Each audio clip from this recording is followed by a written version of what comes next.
All right, folks, here we go with Chapter 2, Selling in the Digital Era. Let's first talk about what has changed to get us to the point that we are at today. In the article Ads That Don't Overstep from the Harvard Business Review, with users regularly sharing personal data online and web cookies tracking every click, marketers have been able to gain unprecedented insight into consumers and serve up solutions tailored to their individual needs. And some experts have called this the new oil. This is a very lucrative situation to not just to be able to say that you have a platform that can reach multitudes of people, but that you have a platform that can potentially reach a specific person with certain beliefs, attitudes, values, needs, temperaments, and target that specific person that a business is looking to reach that may have use for that business's product or service. And that is vastly different from the way that advertising has worked even just 20 years ago. The media, including digital media, are ubiquitous and powerful, and they transmit advertising, political, cultural, social, and moral messages, either intended or unintended, to a mass audience. However, the media is not a single monolithic entity. Media is a plural noun that includes a multitude of outlets that communicate in a multiplicity of voices, political orientations, and opinions. So even in this slide here where we talk about the media is, that's kind of a misnomer, because media is a plural noun. You should be saying the media are. And it kind of sounds weird to say that, but it kind of gives that idea that media is not a single entity. It is a collection of entities that come from various backgrounds, various points of view, and media are now in a place where it can reach specific people with different backgrounds and different points of view and be much more targeted in the way that content and information is being presented to particular types of people. Salespeople in the media must learn to deal with all types of extreme reactions and to accept the fact that they, as representatives of their medium, will have to face these often highly emotional reactions on a daily basis. We see this in culture, especially in the past several years. And we can talk about this from anything from various political standpoints to various ideologies on morality, even to things that may not be as consequential, things like different tastes and styles, favorite sports teams, and things like that, where we have become much more personal in our feelings, and we all express different sorts of reactions and emotions and things like that, and we're also much more vocal as a society to express our thoughts and our reactions and our feedback. And basically what that means is that we're never going to be able to please everybody. With that in mind, I would add to this particular slide here that salespeople need to have a bit of thick skin so that whenever various criticisms come out from various people of various walks of life, that they're taken in stride and with the proper perspective of who is saying the particular feedback or emotions, where it's coming from, and what impact that has. All right, a little bit of good news, bad news. The good news is that as a salesperson for a medium, you will often have easy access to clients. There's going to be people that are going to see the value of your particular medium or will recognize the value of the audience that your medium attracts. And those people will be flocking to come and deal with you. The bad news is that your medium will be blamed for everything, and you will have to listen to the reasons for your mediums and all of the media's failures. You'll have to learn to listen non-defensively, to not take insults personally, and to respond unemotionally but good-naturedly to criticism. A lot of times our reactions are fueled by various emotions and feelings, and sometimes those feelings are unwarranted because it may just be the logistics of the medium, of the audience, different things that are happening within your environment, and those things are not always within the control of the media company or the salesperson. And you have to deal with those things that may not be as rational. New assumptions for the digital era. Now we're going to take a look at a few assumptions here that people may have. The first assumption being that the media are fragmented. There's a plethora of media, especially digital media, chasing smaller and smaller market segments. As the competition for advertising dollars increases, the need for effective salespeople increases.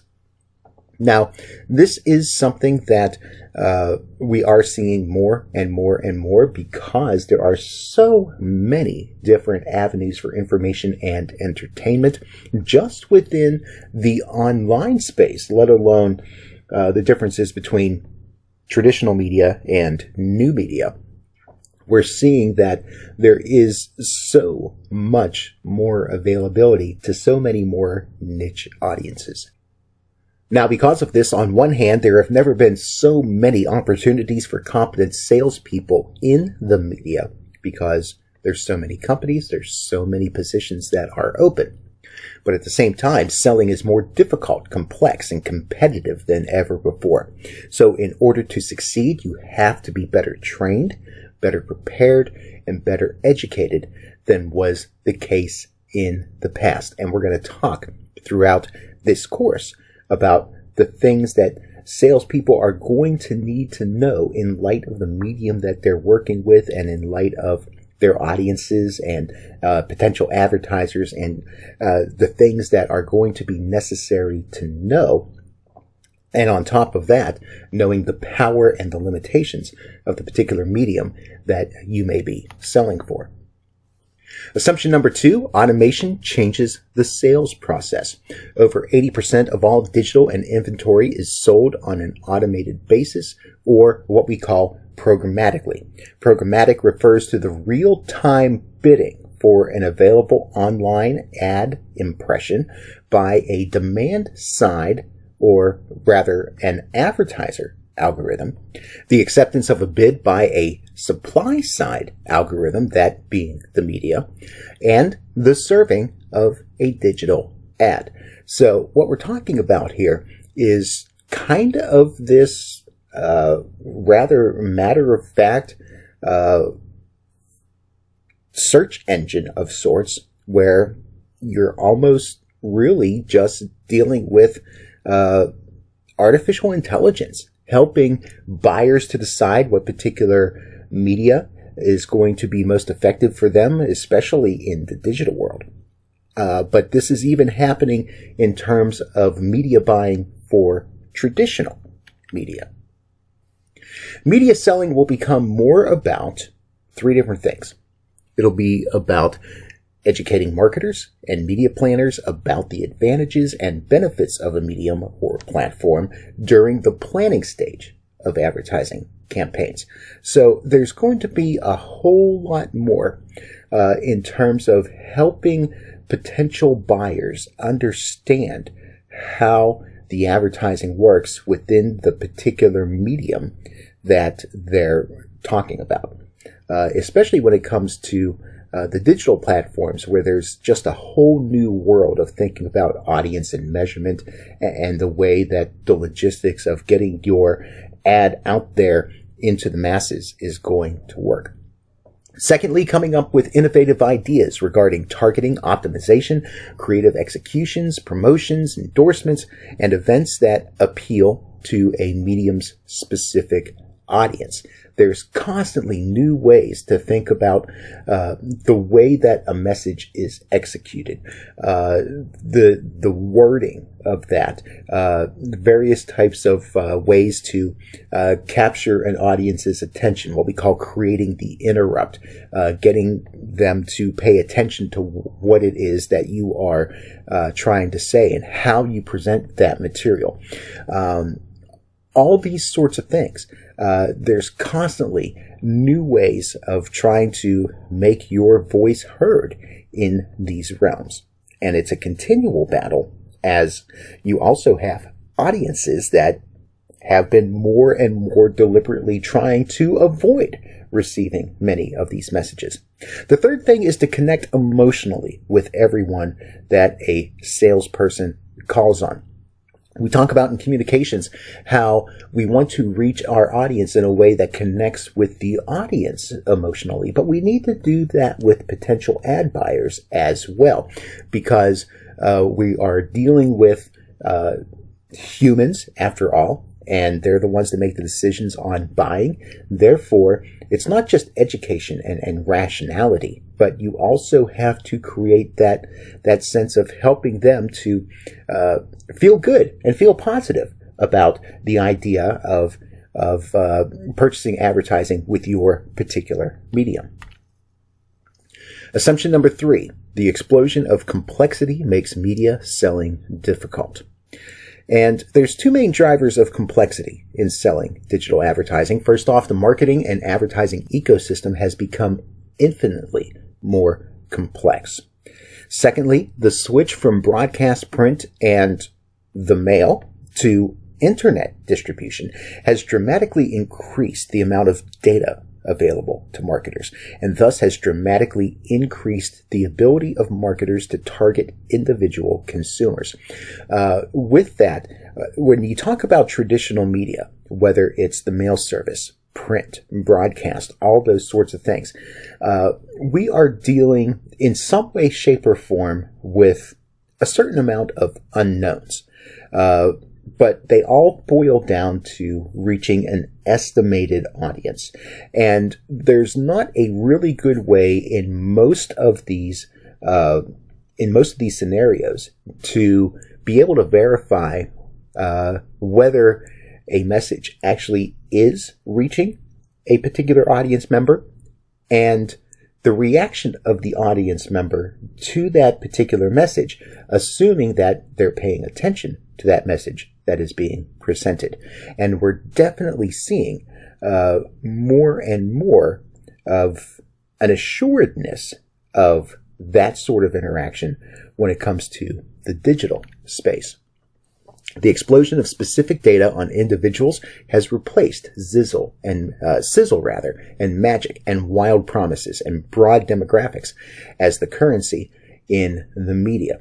When you can get verification that someone has seen and interacted with an ad that you have placed, there's much more of an assuredness of the effectiveness of that ad in the mind of the potential advertiser.